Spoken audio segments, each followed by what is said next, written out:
kain na naman. Pare, kaya pala, alam ko yung may mga nakawan nangyayari dito. Kaya, ngayon alam ko na. Hindi gumagalaw yung quarantine.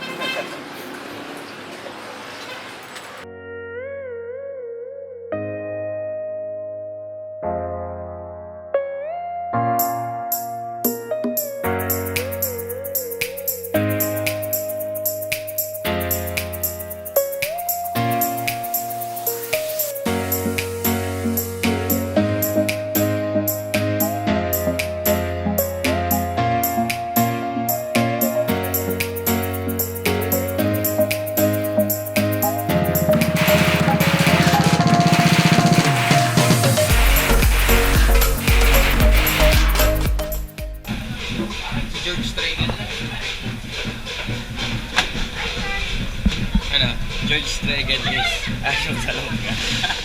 George Stregel. Hi guys! Kararating lang po namin dito sa isang pinaka-famous na restaurant dito po sa Tarlac. At ang maganda po dito kasi dito daw pwede kang maglabas ng sama ng loob. Kaya aalamin ko kung anong klaseng sama ng loob yung pwede mong ilabas kasi marami po ang sama ng loob. Kaya tara, ikot ko muna kayo dito kasi yung first time ko rin po napunta dito before, hindi ko alam na may ganito din pala sa Pilipinas. Kaya sa mga hindi pa po nakakapunta, masasyak po kayo sa ganda ng lugar na ito. Tara!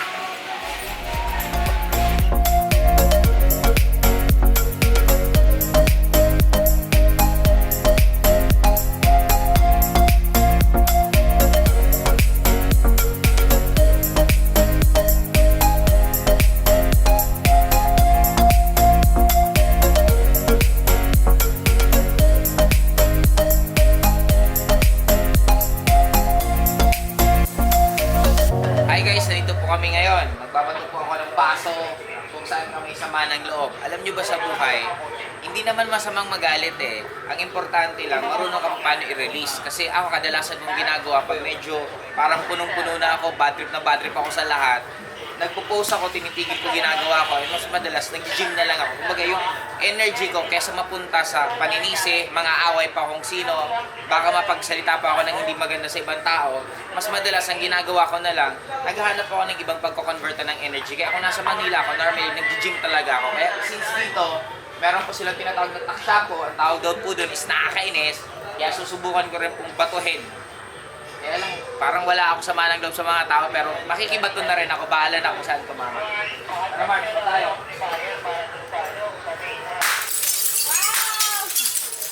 Dito, pag naglabas ka ng sama ng loob, magastos. Kaya, Bakit magastos? mahal. 20 isang baso. Maybe 2,000. Para sa mga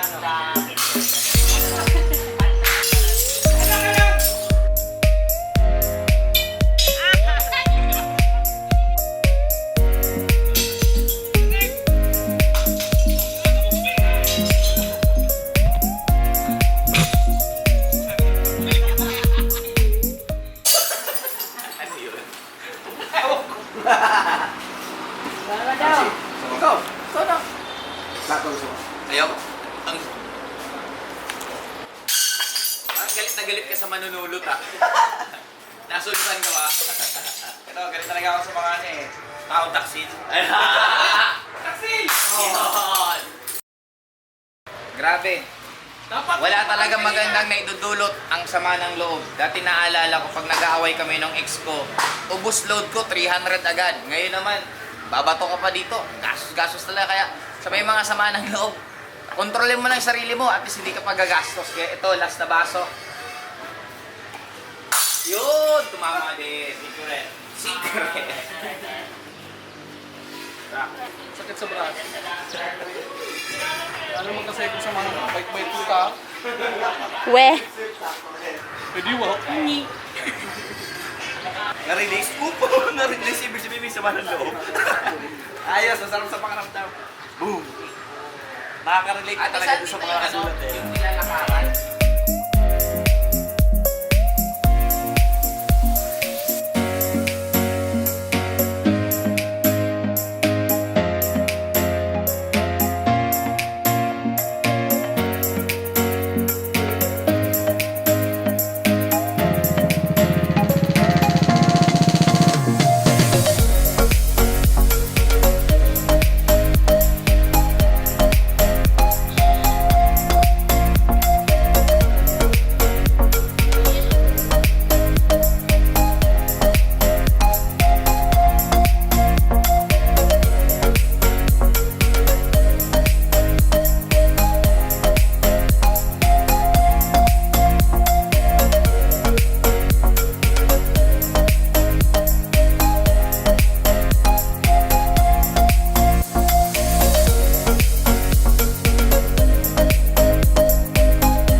Pauwi na rin naman tayo.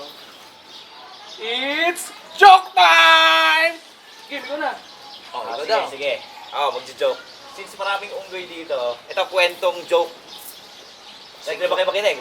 Yes, yes, I'm live! May isang pamilya, Ang pamilya. magtutur. Ba maganda ang tour. Tutur, may pupuntahan silang lugar. Sumakay silang sasakyan. Nandun yung nanay, yung tatay, magkapatid, na bata, tsaka unggoy.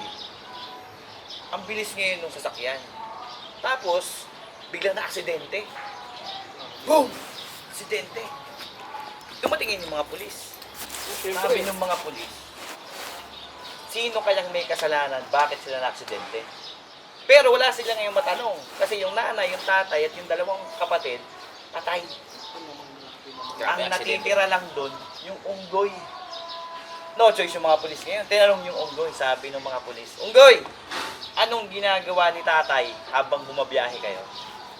Sabi ng unggoy, syempre, hindi nakakapagsalita eh. Sabi ng unggoy, Naku naman, umiinom Inom, tayo. inom. Naku naman yan. Lasing. umiinom. Grabe naman, ganda tapos umiinom. Sabi nung pulis, okay, si nanay, anong ginagawa? Sabi ng unggoy, Dinanak ka. Tatatalak. Grabe. Kahit ako rin naman. Pagkakasawa mo, mga Kahit madadaldal. ako rin naman eh, tatatala ka. Naiinom talaga. eto. Yung magkapatid, anong ginagawa? Oo, nagsusuntukan. Nag-aaway. Sabi ngayon, Kulang sa palo. sabi ngayon ng mga pulis, kaya pala. Kasi magulo sila sa loob ng sasakyan. Paalis na sana. Biglang may naalala yung pulis. Teka lang, unggoy. Anong ginagawa mo habang bumabiyahe? Sabi ng unggoy,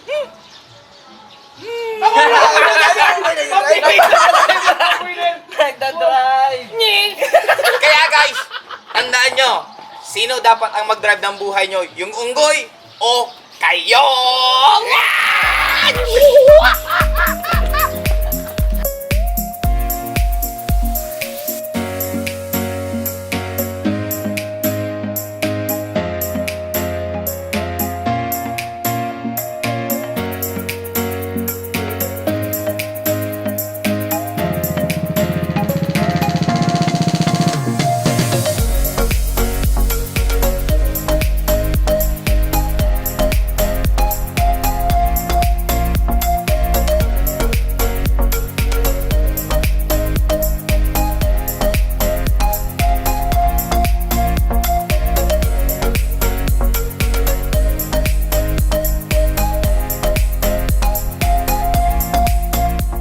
Ang galing namin talaga tumiming. Kakain na! Ay, grabe naman ang punong abala. Iba talaga pag may nag-aasikaso. Grabe.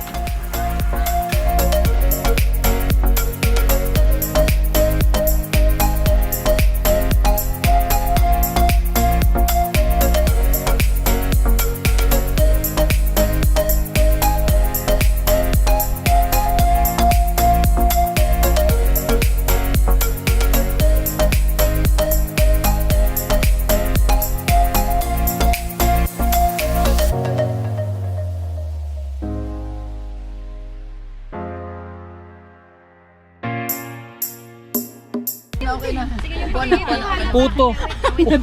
Putong bigas. Ako na, Marcos. Putong bigas. Ito kasi ginagawang panyuto pag post. Hi guys! Syempre, bago po tayo magtapos, and alam nyo po ba kung sino po itong nasa likod ko? Siya po si Buddha, isa po siya sa pinakasikat na historical figure. And syempre, ang magiging 2 tips ko sa inyo, manggagaling po actually sa kanya. Number 1 na tip ko sa inyo, no one can walk your path but you. Kumbaga, stop comparing yourself sa ibang tao. Kasi sa totoo lang guys, kung ano man ang gawin mo ngayon, kung ano man ang piliin mo na industriya na gusto mong pasukin, hindi to ang start mo eh. Hindi yung decision mo, yun ang start. Actually, ang pinaka-start mo kung kailan ka pinanganak sa mundong to. Alam nyo ba na ang magulang mo, silang pinakauna mong mentor? Alam nyo rin ba na yung mga sitwasyon nyo habang lumalaki ka, yun ang tinatawag ng mga trainings mo.